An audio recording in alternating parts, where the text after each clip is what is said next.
name is Joshua Pugh. I'm from Las Cruces, New Mexico.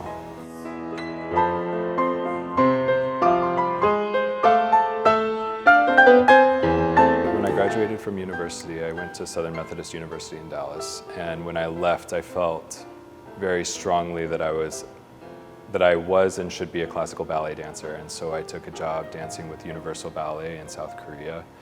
And my first day of work there, we were auditioning and working on Ohad Naharin's -7.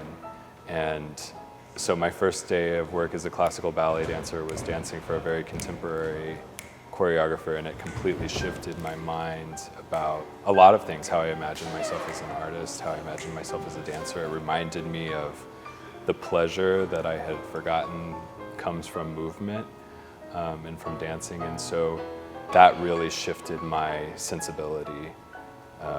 And I ended up dancing that work for the next 6 years. Even after I left the ballet company, I would come back as a guest and dance just that work. Ohad's philosophy and his movement really shaped and shifted me as an artist. For this project in particular, because it's Romeo and Juliet, I had a lot of places I could dig into before I started. But as a rule, I don't generate movement before I get in the studio with the people that I'm creating for, because I think it's important to get the information from their bodies about what this story looks like in their bodies. And so I don't come in with movement that's already generated generally. What I did for this project in particular was a lot of studying of the script, a lot of studying of the music, and a lot of dreaming.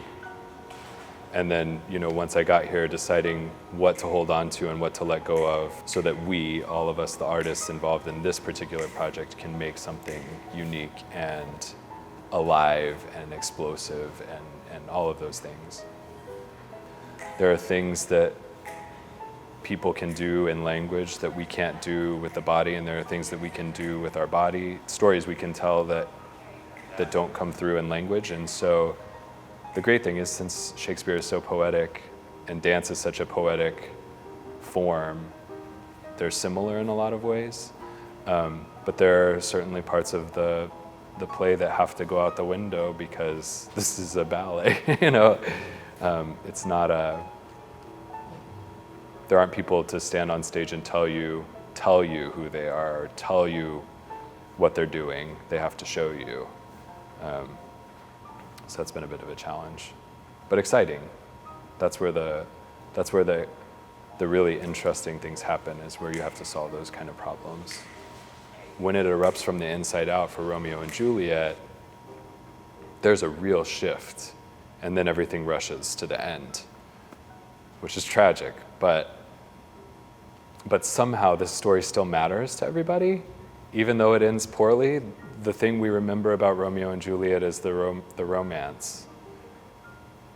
I think that's the first thing we think about. We don't think about the fact that Romeo and Juliet begins and ends with violence, or how they get there.